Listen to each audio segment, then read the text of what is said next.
오늘도 하나님의 은혜와 축복, 평강이 부활절을 맞이하여 예배하는 여러분과 든든한 교회 위에 이제부터 영원토록 함께하기를 진심으로 축복합니다. 요한복음 20장 19절로 29절을 통해서 부활의 기쁨 하는 제목으로 함께 은혜와 능력과 체험 있는 시간 되기를 바랍니다. 세상은 노력한 만큼 잘 살게 됩니다. 사랑하는 만큼 아름다워집니다. 가슴을 여는 만큼 풍족해집니다. 참는 만큼 성숙해집니다. 성도는 믿음 있는 만큼 기쁨과 행복이 넘칩니다. 그 믿음은 부활을 믿는 믿음입니다. 기독교는 생명의 종교입니다. 부활의 종교입니다. 그래서 나를 믿는 자는 죽어도 살겠고 살아서 믿는 자는 영원히 죽지 아니하리라. 이게 기본적인 신앙의 고백이 되어야 합니다. 다른 모든 종교들은 죽음에서 생의 의미를 찾지만 우리 기독교는 부활에서 찾는 것입니다. 인생은 허무한 것이 절대로 아닙니다. 우리가 삶의 지혜를 얻으려면 영원한 생명을 생각하며 삶의 지혜를 발견하는 데 있다고 봅니다. 예수님의 부활은 기독교의 핵심으로 하나님의 생명으로 우리의 심장을 벌떡벌떡 뛰게 합니다. 부활은 진리의 문을 여는 열쇠이기도 합니다. 그것은 교회의 초석이기 때문인 줄로 믿습니다. 그리고 복음의 중심은 예수 그리스도께서 우리를 위하여 십자가에 피 흘려 죽으시고 사흘 만에 사망 권세 깨뜨리시고 무덤을 제치시고 다시 살아나셨다는 사실입니다.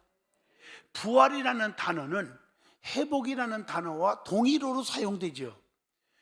히브리 원어를 보면 회복은 돌아간다, 다시 고친다 이런 뜻을 가지고 있습니다. 그러므로 부활의 참뜻은 다시 회복시키는 데 있다고 봅니다.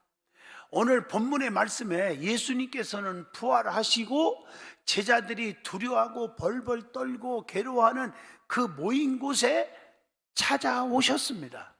그리고 너희에게 평강이 있을지어다 라고 축복을 하십니다. 손과 옆구리를 본 제자들은 진짜 부활하신 예수님을 보고 너무너무 기뻐했다고 기록되어 있습니다. 오늘 본문 요한복음 20장 19절에서 20절, 이날 곧 안식 후 첫날 저녁 때에 제자들이 유대인들을 두려워하여 모인 곳의 문들을 닫았더니, 문들을 닫아놨는데 예수께서 오사 가운데 서서 이르시되 너희에게 평강이 있을지어다. 이 말씀을 하시고 손과 옆구리를 보시니 제자들이 주를 보고 기뻐하더라. 이렇게 기록되어 있습니다. 그리고 부활하신 우리 예수님은 아버지께서 나를 보내신 것 같이 나도 너희를 보내노라 이렇게 하시면서 오늘 본문을 보세요. 성령을 받으라 라고 하셨습니다. 부활의 주님을 전하기 위해서는 내 의지, 내 생각, 내 지식, 내 방법, 경험 갖고 되는 게 아닙니다. 성령을 받아야 되기 때문에 우리 예수님께서 본문 22절에 그들을 향하여 숨을 내쉬면서 성령을 받으라 이렇게 말씀하신 거예요. 그런데 도마는 주님을 만져보지 않고는 절대 못 믿겠습니다 이렇게 의심을 하고 말았어요. 그런 도마에게 주님은 손의 못자국과 옆구리의 그 창자국을 보여주시면서 하시는 말씀, 다시 말합니다. 여러분, 의심하는 사람, 하나님을 의심하고 주님을 의심하고 부활을 의심하고 교회를 의심하고 성도들을 의심하고 목사를 의심하고 이런 자들에게 하시는 말씀이 여기 나와요. 믿음이 없는 자가 되지 말고 믿음 있는 자가 되라 이렇게 말씀하셨어요. 오늘 본문 27절입니다. 오늘 여러분, 믿음 있는 자가 누구이고 믿음 없는 자가 누구입니까? 의심하는 사람은 믿음이 없는 거예요. 믿음이 없으니까 주님의 은총과 기적이 없는 거예요. 성경 보세요. 야고보서 1장 6절 의심하는 사람은 마치 바닷물에 밀려 요동하는 물결과 같으니 이런 사람은 주께로부터 얻기를 생각도 하지 말라 그랬거든요. 하나님의 응답이 없는 거예요. 그래서 여러분 이 시간에 부활을 믿는 믿음, 확신이 있기를 주의 이름으로 축복합니다.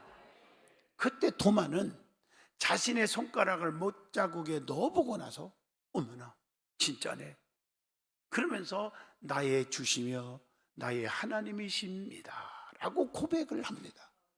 그리고 주님께서 이렇게 말합니다. 보고 믿는 자보다 보지 못하고 믿는 자들이 더 복되도다 이렇게 말씀하십니다. 그게 요한복음 본문 20장 말씀입니다. 사랑하는 성도 여러분, 가장 기쁜 날이고 가장 복된 날인 부활주의를 맞이했습니다.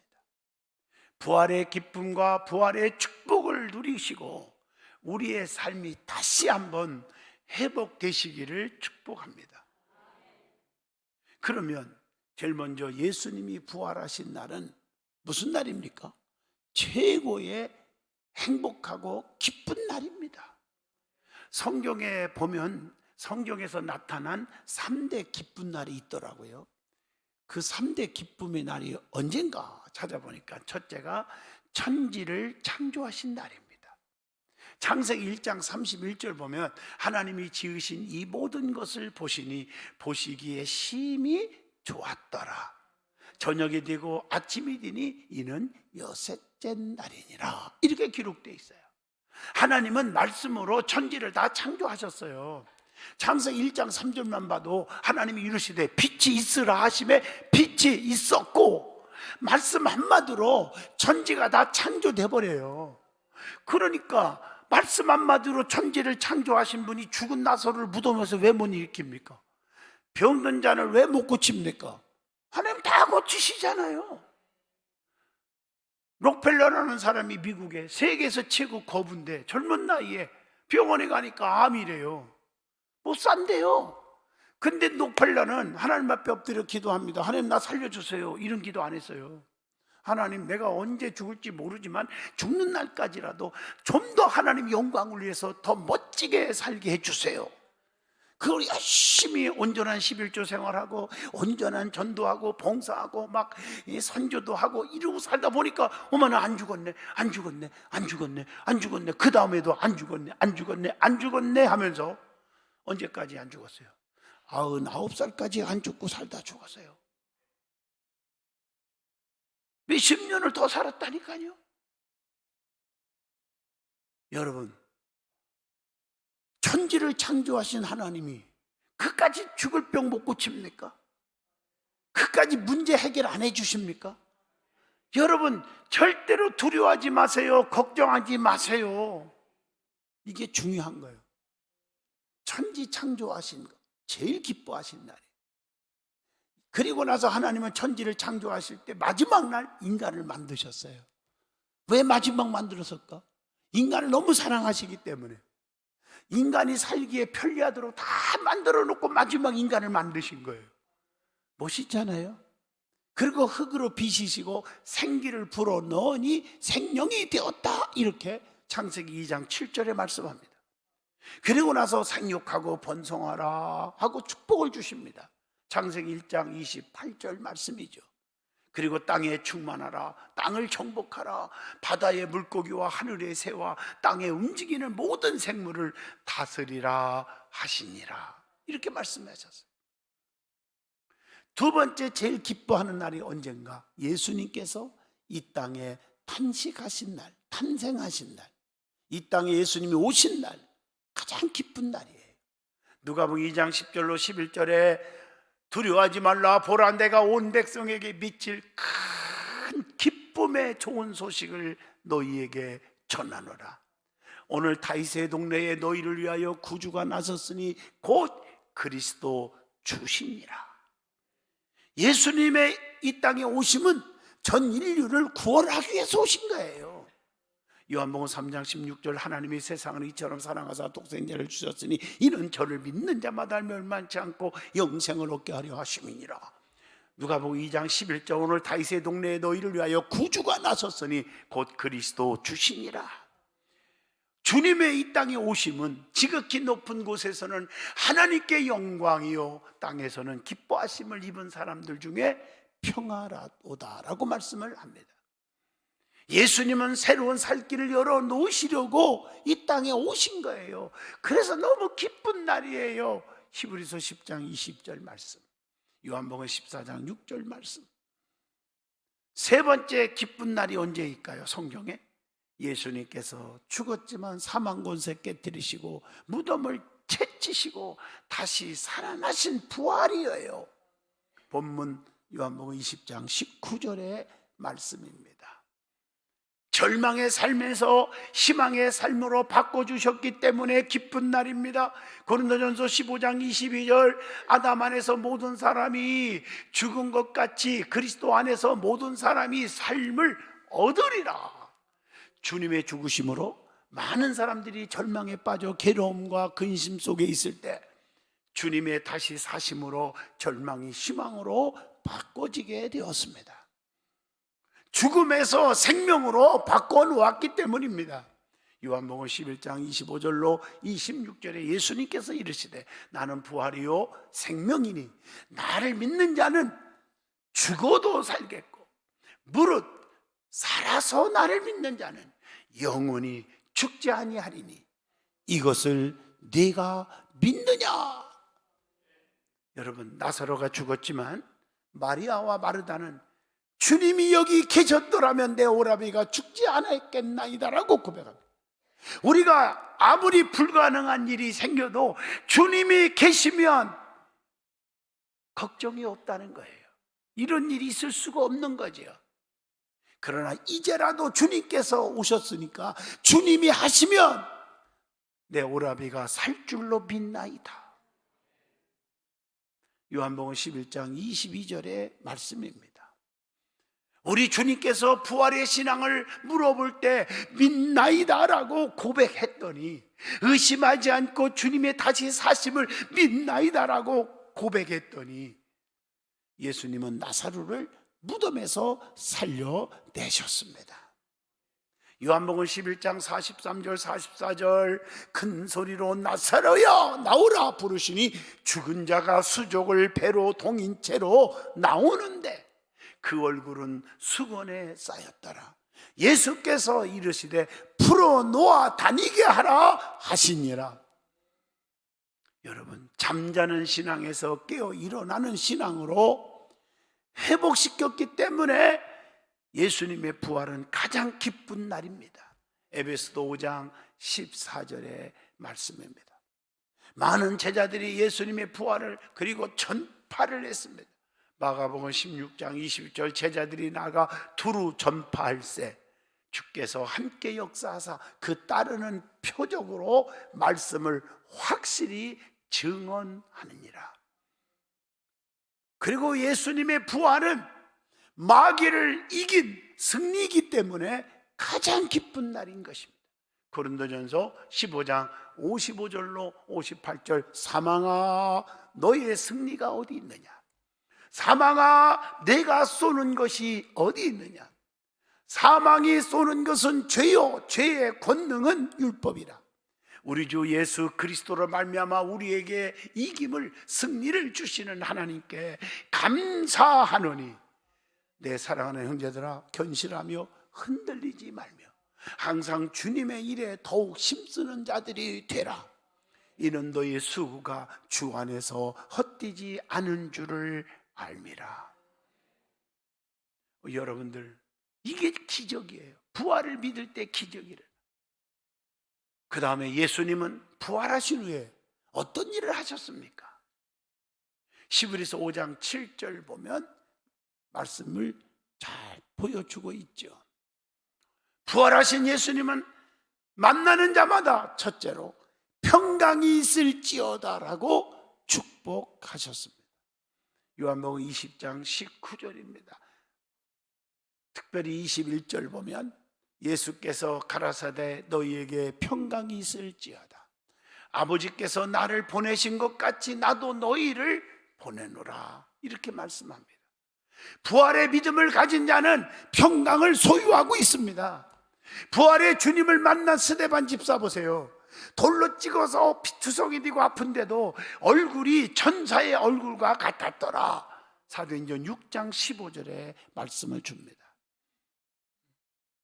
은혜 받은 자는 아무리 힘든 일이 있고 피투성이가 돼도 얼굴 모습이 달라져야 됩니다. 모세가 시내산에서 하나님을 만나 계명을 받고 내려올 때 얼굴이 어떻게 됐어요? 광채가 빛났어요. 그 산에서 내려올 때 모세는 자기가 여호와와 말하였으므로 말미암아, 즉 하나님과 대화를 했으므로 말미암아 얼굴 피부에 광채가 나나 깨닫지 못하였더라. 이런 말씀이 있죠. 사도 바울을 보세요. 복음을 전하다가 감옥에 갔는데 감옥에서도 평강이 넘치며 찬송을 했어요. 그랬더니 사도행전 16장 25절 하나님을 찬송하며 제수들이 듣더라. 이렇게 나옵니다. 사도 바울은 감옥에서도 항상 기뻐하라. 다시 말하노니 기뻐하라. 빌립보 4장 4절에 그렇게 말씀을 주고 있습니다. 우리 주님이 주시는 평안은요, 세상에 주는 것과 같지 않다고 했어요. 내가 너에게 주는 것은 세상에 주는 것 같지 아니하니라. 너희는 마음에 근심하지도 말고 두려워하지도 말으라고 그렇게 말씀하잖아요. 세상에서 얻는 그 눈으로 보이는 세계는 잠시뿐이에요. 달면 삼키고 쓰는 뱉은 그런 세상이니까. 아무리 좋은 친구도 죽고 못 사는 사이일지라도, 고백하고 사는 사이일지라도 그냥 원수가 되기도 하고 헤어지고 그냥 슬픔을 안겨다 줄 때가 있더라고요. 그러나 하나님이 주시는 평안, 하나님 주시는 축복은요, 영원하다는 거예요. 변하지 않는다는 거예요. 피 흘려 사신 교회를 사랑하는 자는 생명과 평안을 주신다고 했잖아요. 그래서 교회를 통해서 축복을 받고 평안을 얻으세요. 시편 122편 6절 예루살렘을 위하여 평안을 구하라. 예루살렘을 사랑하는 자는 형통하리로다. 두 번째, 부활하신 예수님은 아버지께서 나를 보내신 것 같이 나도 너희를 보낸다고 말합니다. 본문 20장 21절에 보면 그렇게 기록되어 있습니다. 부활을 믿는 자는 부활의 주님을 자랑해야 합니다. 부활하신 주님을 만난 제자들은 모두 나아가서 부활의 증인이 되었습니다. 세 번째, 부활하신 예수님은 뭘 받으라고 하셨습니까? 성령을 받으라라고 말씀하십니다. 오늘 본문 22절에 이 말씀을 하시고 저희를 향하여 숨을 내쉬며 가라사대 성령을 받아라. 성도는요, 성령 충만을 받지 않으면 부활의 증인이 될 수가 없거든요. 그래서 사도행전 1장 8절 오직 성령이 너에게 임하시면 권능을 받고 예루살렘과 온 유다와 사마리아와 땅끝까지 이르러 내 증인이 되리라 하시니라. 여러분 보세요. 성령으로 거듭나고 충만하지 않는 사람이 전도하는 거 봤습니까? 열매 맺는 거 보셨냐고요. 불평 충만, 원망 충만, 미움 충만, 싸움 충만만 잔뜩 하지 열매가 없는 거예요. 성령에 충만하지 않고는 열매 맺을 수가 없습니다. 그래서 스가랴 4장 6절 스룹바벨에게 하신 말씀이 이러하니라. 만군의 여호와께서 말씀하시되 이는 힘으로 되지 아니하며 능력으로 되지 아니하며 오직 나의 영으로 되느니라. 성도는 비둘기 같은 성령, 생수 같은 성령을 받아야 합니다. 그래서 무릎 꿇고 기도 좀 많이 하셔야 합니다. 예배 빠지지 말고 말씀을 많이 들어야 됩니다. 누가복음 3장 21절 22절 보세요. 백성이 다 세례를 받을세. 예수도 세례를 받으시고 기도하실 때에 하늘이 열리며 성령이 비둘기 같은 형체로 그의 위에 강림하시더니 하늘로부터 소리가 나기를 너는 내 사랑하는 아들이라 내가 너를 기뻐하노라 하시니라. 여러분 성령 받아야 됩니다. 요한복음 7장 38절 39절 나를 믿는 자는 성경에 이름과 같이 그 배에서 생수의 강이 흘러나오리라 하시니 이는 그를 믿는 자들이 받을 성령을 가리켜 말씀하신 것이라. 성도는 강한 능력을 받아야 합니다. 사도행전 2장 2절로 4절을 보세요. 강한 성령이 임하니까 은사가 나타나기 시작하면서 놀라운 변화가 일어나잖아요. 은사가 막 나타나잖아요. 그리고 성령을 받아야 죄 사함을 받고 죄를 용서해 주는 성도가 될 수가 있습니다. 요한복음 본문 20장 23절 너희가 뇌 죄든지 사하면 사하여질 것이요 뇌 죄든지 그대로 두면 그대로 있으리라 하시니라. 그리고 하나님의 능력이 없이는 아무것도 할 수 없기 때문에 요한복음 15장 5절 나는 포도나무요 너희는 가지라 하고 비유하잖아요. 그가 내 안에 내가 그 안에 거하면 사람이 열매를 많이 맺나니 나를 떠나서는 너희가 아무것도 할 수 없음이니라. 그렇기 때문에 성령을 받으라 그런 거예요. 성령 충만, 예수 충만, 말씀 충만하라는 거예요. 네 번째, 부활하신 예수님은 제자들을 찾아오셨습니다. 본문 19절 보세요. 유대인들을 두려워하여 모인 곳에 문을 닫았더니 제자들이 문을 닫아놨는데 예수께서 오사 가운데 서서 가라사대 너희에게 평강이 있을지어다. 문을 걸어 잠그고 있었어도 주님은 오십니다. 슬퍼하고 괴로워하고 낙심하고 좌절에 빠졌을 때 우리 예수님은 부활하신 예수님은 마리아를 만나 주셨습니다. 요한복음 20장 13절이지요. 그리고 의심하고 있는 도마에게도 찾아오셨어요. 오늘 본문 29절에 예수께서 가라사대 너는 나를 본고로 믿느냐? 보지 못하고 믿는 자들은 복되도다 하시니라. 도마는 만져보지 않고는 믿지 않겠다고 하죠. 오늘 본문 25절 보니까. 그런데 이 도마에게 우리 예수님께서 다 보여줘. 옆구리에 창자국, 못자국 다 보여줬어요. 그러고 나서 예수님은 부활을 믿게 해 주셨습니다. 그때 우리 주님께서 너는 보고 믿지만 보지 않고 믿는 자가 더 복이 있다고 말씀합니다. 그리고 다섯 번째, 부활하신 주님은 그 다음에 뭐라고 말했어요? 믿음 없는 자가 되지 말고 믿음 있는 자가 되라. 사랑하는 성도 여러분, 의심하는 도마에게 하신 말씀이에요. 가정에서도 가장 무서운 병이 뭔지 아세요? 암병보다 더 무서운 병이 의심병이에요. 교회를 의심하고 하나님의 능력을 의심하고 주의 종을 의심하고 그것이 합쳐지면 불평하고 원망하고 쑥덕거리고 이게 무서운 병입니다. 가정에서도 의처증, 의부증이 가장 무서운 병입니다.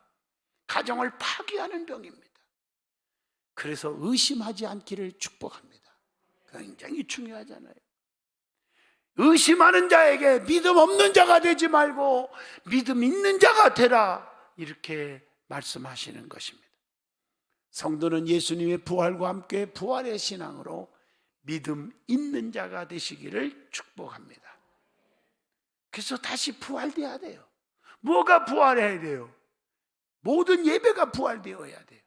저녁 예배, 수요 예배, 철야 예배, 새벽 기도 부활되어야 됩니다. 힘들고 어려울 때만 아버지하고 엎드리지 말고 좀 부활돼야 돼요. 새벽 기도가 부활되어야 돼요. 전도하는 일, 봉사하는 일이, 섬기는 일이 부활되어야 합니다.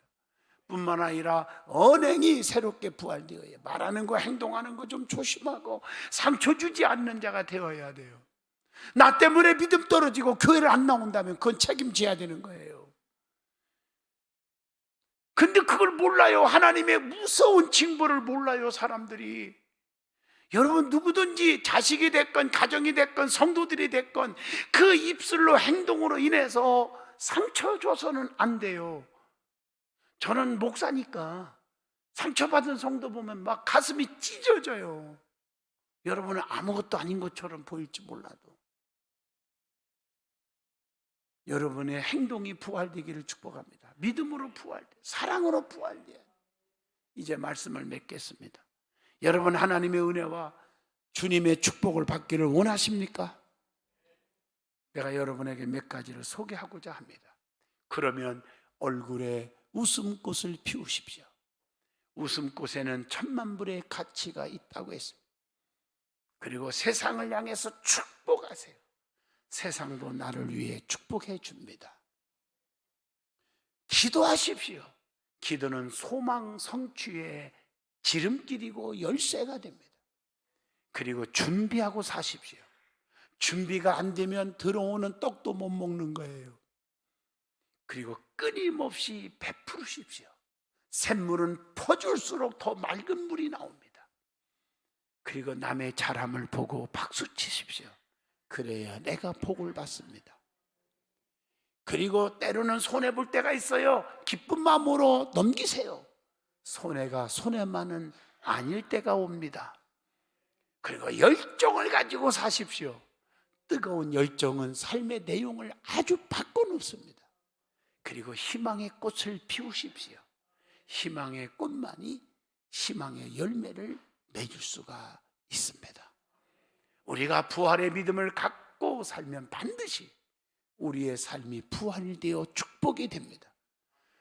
특별히 이런 축복이 있어지기를 바랍니다. 어떤 축복? 변화의 축복. 그래서 고린도전서 15장 9절로 10절에 나는 사도 중에 가장 작은 자라.